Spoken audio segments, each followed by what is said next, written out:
Do you really know the artist you work for? Or you have no clue who the artist is.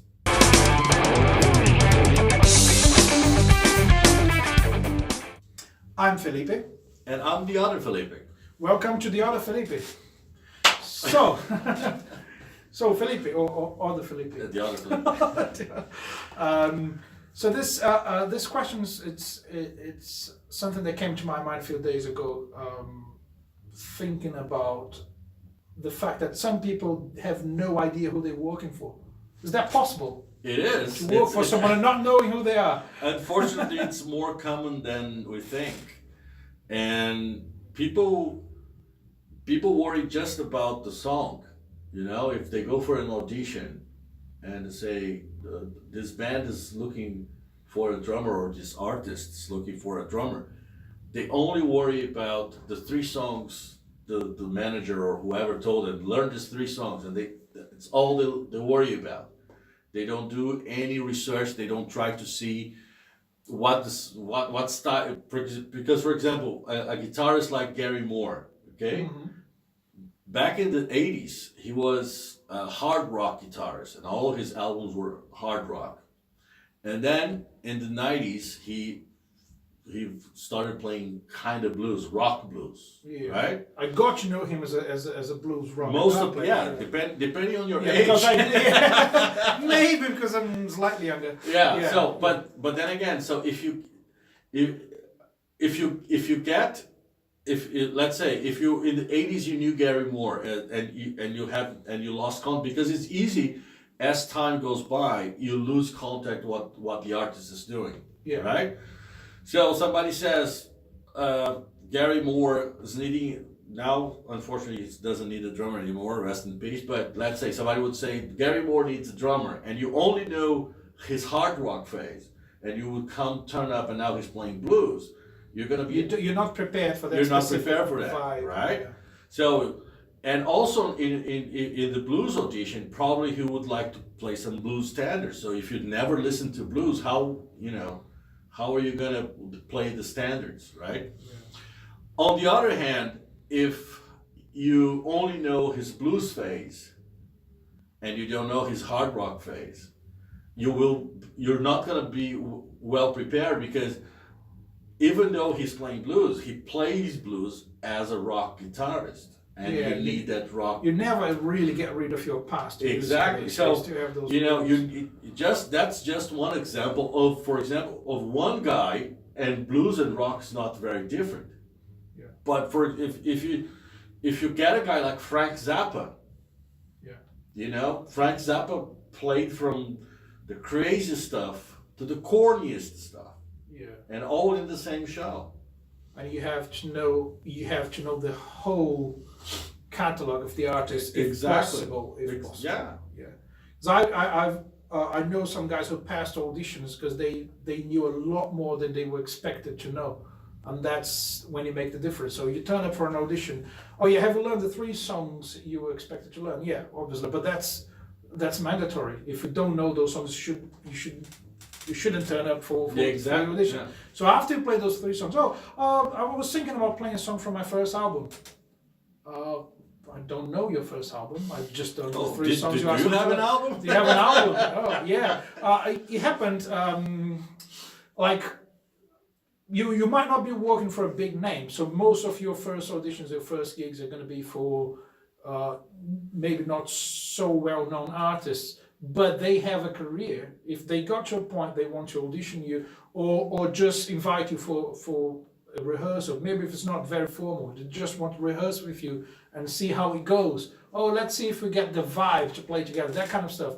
But then getting the vibe to play together, it depends on how well you know exactly the artist's style and previous career. So I think it's crucial that you do some research before you go to meet someone in person. The better prepared you go, the better your chances are of getting the gig. I think the best example we have, and most recent one, is with Ray Luzier, who plays drums for Korn.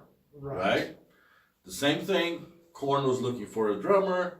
He got in touch with management. Management said you have to learn this whatever number of songs. These are the songs you need to learn. And the audition was 2 months away from the date he could rank the management. So he had more than enough time to learn not only. So the first thing he did was to buy all their albums and learn all the songs because he had time, you know. All the songs. And he realized that if in 2 months, how many drummers have they auditioned in 2 months? And then how many times have they played those 5 songs? You know. So when he arrived the audition was actually on stage during a tour.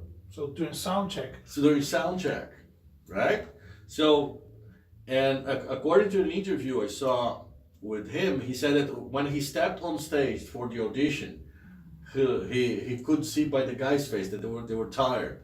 They were playing those songs every night on the tour. Plus, yeah. So rehearsing just by their looks, he realized they were thinking, oh, here we go, play those songs again, right? and then the guys asked which song he wanted to start, and he said, guys, I know all your songs, so you choose. Yeah. So obviously first they didn't believe it. So they started like probably picking some obscure songs, stuff, you know. And then what happened was he was ready to take over the tour. Amazing. So you can rely on that guy from day one. Yeah. So there's a video on YouTube where you can see this a little bit of the audition, and when they tell him, yeah, you got the job. So they said we're gonna call. When he started the audition, somebody told him, yeah, we're gonna let you know in 2 weeks. When he was packing up his drums and backstage, the guys told him, you got the job. So and then apparently they had to finish a couple of the gigs with the drummer they were playing because of contract. Yeah. But then I don't know how long after, not very long after that audition, they were expecting him to go to Ireland and just start a new tour. Start a tour. Yeah. So that's the thing. If you know exactly what the artist is doing, you can. I mean, you feel comfortable. You feel like you're part of it because you have to catch up. That person, that artist, has been working on their career and on their music for too long. You know, even if it is someone who just released the first album and is gonna go on tour for the first time, or just playing some local gigs. Let's think about like the reality that most drummers are gonna face. They're not gonna audition for a big name at this very moment. They're gonna like search for local artists to work with. So have they been playing on pubs or festivals, or what kind of gigs are they doing? Do they do functions sometimes? Because there are a lot of artists that do their own. They have their own material and stuff, but sometimes they do not exactly functions, but they cover gigs. They do covers, so they have to play for, instead of 45 minutes or 1 hour, which is sometimes is the standard for an opening act or a festival. Yeah. They have to play for 1 hour and a half or 2 hours. And then they have to play. Maybe they're going to play 1 or 2 singles they've released, and probably they're going to play a bunch of covers. And then which covers these guys usually do? What do they listen to? Yeah, you know? Exactly. So like I've always enjoyed Neil Young. I like him, but I didn't know his music really well. When I started playing for Jack J. Hudson, with whom I've been touring at the moment, I started to dig into Neil Young because I said, look, if this guy is a huge influence for the artists I work for, I should know him. Because if it comes and say, I want the groove for this song to be like the Crazy Horse, the band that played with Neil Young. I want to sound like them. And I think, oh, I don't know. So I need to know. It's kind of, I feel like it's mandatory to know what the artists you work for, what do they listen to, and what do they read about. That's an important thing. Like we tend to not take into consideration the lyrics of a song. As most drummers I know, if you ask them about the lyrics, they're like, I don't know. I don't know. And I keep asking. So I usually ask the artist, what are you talking about on that song? And they seem to be curious.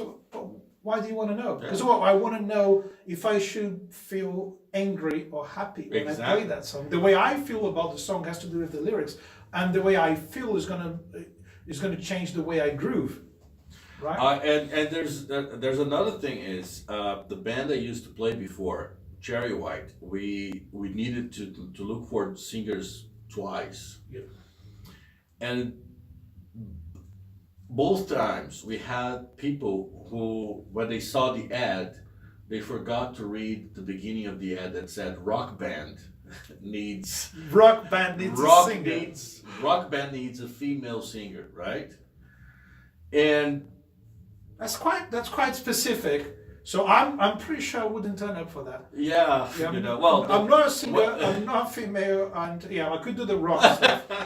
But the thing is, and the funny thing is, we ended up choosing a singer that, even though she wasn't a rock singer, right? She did well with our songs. I see. Okay, she did really well with our songs. But then, because she was not a rock singer, because she didn't have a rock background, touring was very awkward. Because the thing is, there, as a friend of mine said years ago, and he was talking about being with a girl, but he said, there's that stupid moment where somebody has to say something, right? Yeah. So the last singer Cherry White had, during the tour, she would spend all the time in the van listening to music because she didn't understand anything we were talking about. We were talking about Hendrix, we were talking about Cream, we were talking about Pink Floyd, we were talking about blues, we were talking about, you know, and she didn't have a clue. We're quoting jokes from Spinal Tap. Exactly. If you're not into the rock and roll world, exactly. you're not going to get so, it. you Yeah. know, Yeah. Same thing for every style, isn't it? If you want to play for a jazz singer, you need to know, and that's like a huge catalog of jazz. first of all, let me be specific. If you want to play for a jazz singer, practice brushes. Yeah, okay, that makes me think about some very practical stuff. Like we said, yeah, you need to know brushes. You're not going to learn the technique for brushes on the day before an audition or before No, a gig. exactly. So you should get, if you want to play any sort of music style that requires you to play with brushes, I would say mainly early blues and any jazz, any variation of jazz. You need to know brushes, yeah. for instance, and you need to get going with that. Like start practicing now. Right now. yeah. Stop this video and start practicing. Start practicing your brushes because you might need it for that kind of stuff. And again, the way you set up your kit, the way you tune your drums, Exactly, yeah. the size of the drums and the toms you're going to use, the kind of snare you're going to use. Even if you have just one drum kit, I don't have a second snare. So how are you going to tune your snare? What kind of skin are you going to use on your snare to make it sound more appropriate to that style? You don't have to be a cliche, Yeah. you know, but you have to find there what is style that there is that thing too, because when I was at MI, one of my teachers was a drummer called Tom Perry, and let's say his daytime job, his official gig was playing for Jethro Tull. He was the drummer for Jethro Tull, and not a bad day job as no, well. it's not a bad job.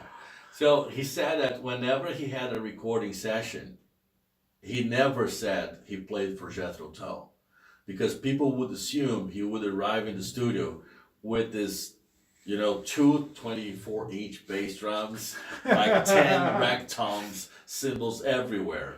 And obviously, whenever somebody called him for a gig, first question was, for a recording, what style? Oh, it's jazz. So he would take an 18-inch bass drum, 12-inch tom, for, you know, two, three cymbals the most, brushes, obviously, you know, it's blues. So 22-inch bass drum, 13-inch tom, because that's just what the style requires. But if the other musicians and like the producer who knew him knew he would do the job, but the other musician could think, well, this guy plays for Jethro Tull, which is a metal band, which is not, you know. So some people think Jethro Tull is a metal band, and so this guy, Jethro Tull is a guy. yeah. Band. So this, yeah, exactly. So this guy is gonna arrive with like big long hair, tattoos all over his body, and you know, leather, and like this huge sticks and huge drum kit, you know. Yeah, so that's. I mean, even you talk about the way you look. That's another thing. If you want to play for an artist who, let's say, plays kind of 70s music, for instance, and they are in the hippie kind of vibe, so maybe you shouldn't wear leather. You should wear something like some flares and something more colorful. And it works the other way around. If you're working for obviously a metal band's easy to tell, isn't it? Most people just wear black or band t-shirts or that kind of stuff. That's easier. But you should look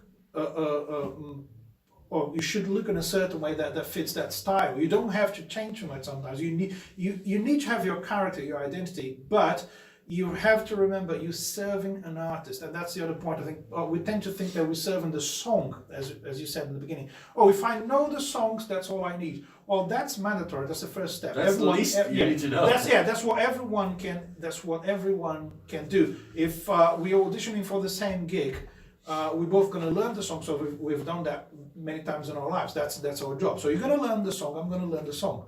What's going to be what's going to make a difference in the result of the audition is, well, that guy is more suitable for this style I play and for the things I say on stage or whatever. And the other thing is, if first of all, if you know the artist you're auditioning for, first of all, you will not be offended if you don't get the gig. Oh yeah. The other thing is, you might not even go for the audition because you know the artist and you know it's not for you. Yeah. But going back, if you don't get the gig, don't take it personally.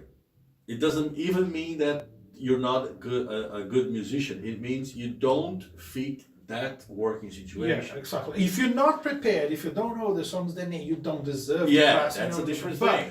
But if you did your job, did your research, but you just don't suit that style. It happened to me some months ago. This person invited me to play with them, and he showed me the songs, and I was honest saying, it's not for me. It's not my style. It's not the way I play. Yeah. And unfortunately, this person took it personally. I was being very honest and not trying to make people not waste time. Yeah, like you're gonna attempt to do that, and it's not gonna sound the way they need, and there's better people for the job. So sometimes it might be a waste of time to turn up for an audition. You can recommend someone else, and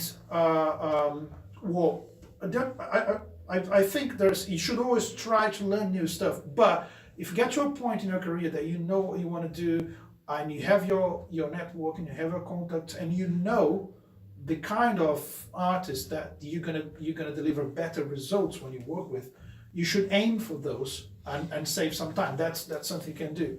I also think that knowing what they do on social media is important, because I've seen. I mean, nowadays it's a big thing. Either you like it or not.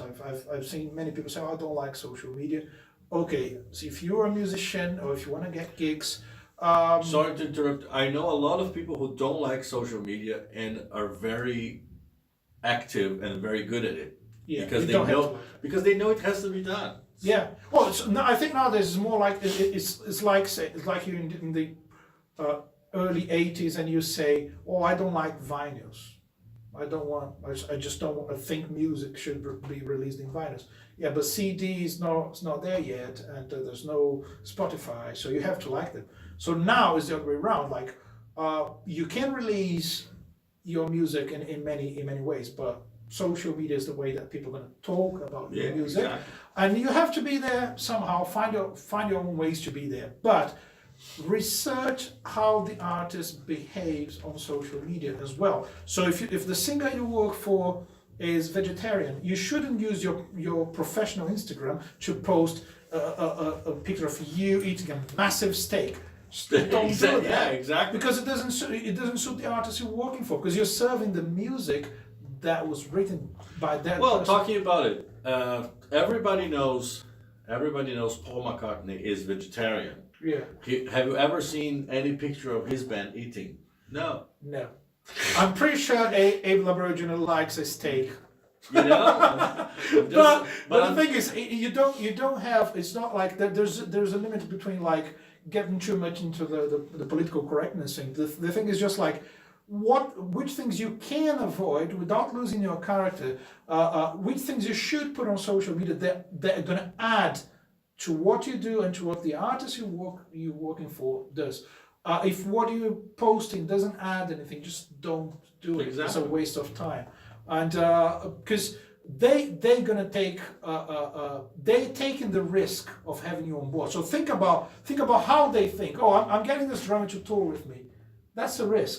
If the drummer doesn't turn up for a gig, the artist is the one yeah, because people are gonna blame. it's their name. Yeah, it's you their know? name. So again, if they're talking about their political visions on Facebook and you don't agree with them, don't get into the fight. Don't talk about it. Just don't talk about it because that's your job. Actually, Alright. Michael, my advice is don't talk. Regardless, don't talk about it. Don't talk. Yeah, talk about music. It's a Yeah, lot better. talk about music on social media, and and leave your political views for the poll station. Yeah, exactly. And if you get into the artist's whole catalog, if you do a research, start digging things they did in the past and post those things.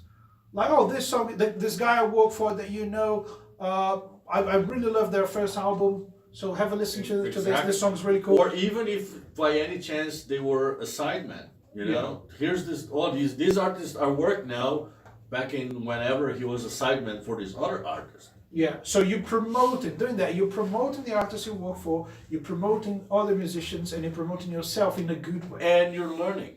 You're learning who the artist is. Yeah. You know where he or she comes from. Yeah, exactly. I think it's all about curiosity, isn't it? Be curious. Like try to get into things. I mean, if you especially if you're working for someone who has a complete different background, that might happen.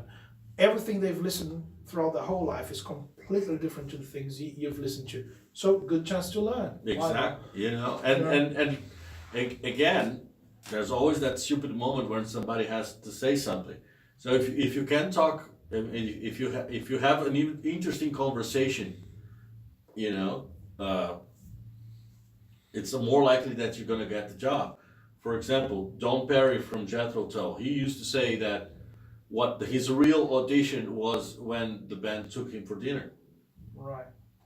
because he had been in the studio with them like twice or three times. Yeah. So they knew he could play. They knew he could play drums, and they knew he could play the music. But is this a guy I want to spend now 6 months inside a tour bus with? You know. Yeah. So then on the third audition, he was about to go home, and they said, no, can you stay and have dinner? And then he realized, yeah, that's the audition now. That's the proper one. Yeah. That's the other thing. If you're not, you don't have to be friends with the artist, but you have to be friendly. You have to be friendly. And if they respect. don't like to having you around, doesn't matter how well you can play, doesn't matter how good you are as a drummer, you're not gonna get the gig. And for example, never make the joke I've heard last year at the Billy Coben retreat. So this guy, who is a drummer, you know, I don't remember exactly how it ended up like that, but it was during lunch. Everybody was in the same place having lunch, including Billy. And this guy, who's a drummer, made the joke. What was the last thing the drummer said before getting fired? And then everybody looked at him. He said, "Hey, I wrote a song." Every single song Billy Coben plays in his solo career, he wrote it himself. All right. So how come you make a joke like that, right? And then immediately, Maybe he wrote songs for bands that didn't want to use those songs. so the thing is, the moment that guy said that, everybody looked at Billy to see what reaction he would have. He just shook his head. Obviously, that was a different context. We were all there doing a course, learning from Billy Coben and his band. Yeah. But if that guy was the bass player of Billy's band, he would be fired right there. Exactly. Yeah, that's the thing. If you have to know if people are willing to take jokes or not. some in some cases the artist doesn't expect you to have a personality at all, to talk, to be friends. That's the other thing. It might happen. That's a job. Don't forget about that. So Yeah. it might just be your day job might be touring. and Part of playing, knowing the artist who you're working with is see if you can talk to people who have worked with the artist before yes. and ask them what does he expect, what does he want, you know? Yeah, and but one thing that just crossed my mind: know as many different versions of the songs they have played before. Like, for instance, if the artist had worked with has worked with two different drummers before you, listen to both versions of both Yeah, drummers and talk to them. Look, do you prefer that guy's version or the other guy's version? Which one grooves better for you? Exactly, and if if it's an artist more on the jazz or blues side where there's more improvisation, it's very likely that they have this song that they're playing for 20, 30 years Yeah. that they don't play like it was first recorded. Yes, They exactly. change it because, you know. Exactly. And if the artist you're working for is just starting out and they don't have any live versions of the songs, that's an important thing. You should try to think if the studio version actually is good enough to be performed live, or if any changes on the tempo or the form of the song, Yeah. or the way you play should be made. Yeah, I think nowadays the great advantage is that situation of not having anything live, it's almost impossible. Yeah, well, I mean, it's only happens if they never played a gig. Yeah, you might be exactly. joining a new songwriter. Yeah. I've never played a gig, or I've never played with a band. I was playing acoustic guitar and Exactly, vocals. yeah. But then it's a good point to listen, learn the original version, talk to the artist. So, do you want me to sound exactly like the album live, or what kind of stuff do you like? What kind of band do you like to listen to?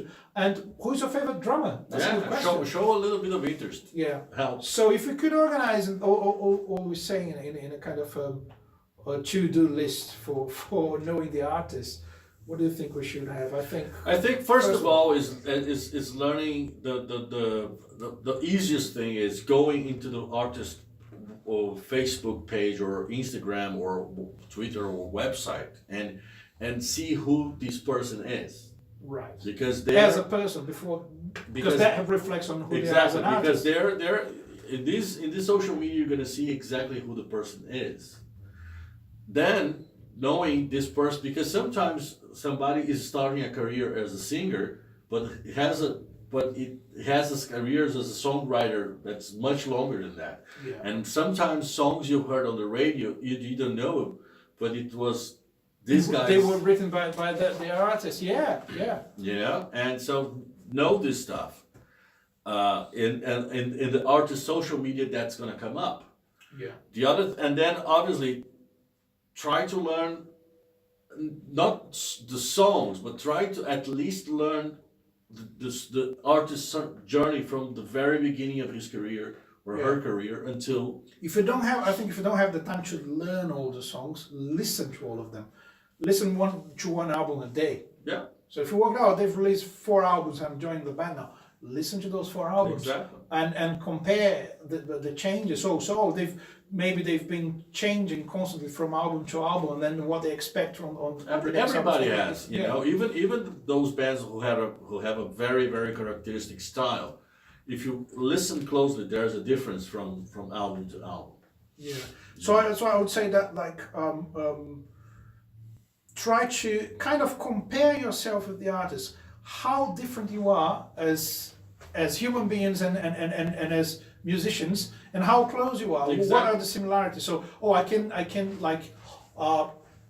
relate to the artist in my musical taste is the same. Oh, that's a good point. Work on that. Like emphasize the fact that you guys listen to the same stuff, and try to make the differences less notable if possible. Exactly. And then that's going to add to their show. You're serving the music of the artist, but you're also serving the artist. Don't think only about the music. Think And about ultimately, you're serving the fans. yes, who are not there for you. Exactly. First of all, they're not They're- there for you. they're there for the artist. They don't give who you are. It's easier to make that noise than to add. Yeah, I don't have a beep. Yeah. I can do that. Okay, they don't have a who you are. All right, I think it was the wrong key. It was a bit too. That's all right. Yeah, It's all right. still. Well, it's gonna get better in the next videos. All right, so yeah, know the artists you're working for, do your research, and yeah. Go beyond the boundaries of your instrument, be it drums, guitar, or keyboard. You know, Yeah. be a person. Exactly. All right. Cool. So I hope you liked. Subscribe to the channel. Press the bell to get notification. Where's the bell? It's over. I don't. Oh, it's outside of the video. It's down outside. there. It's down there. Okay.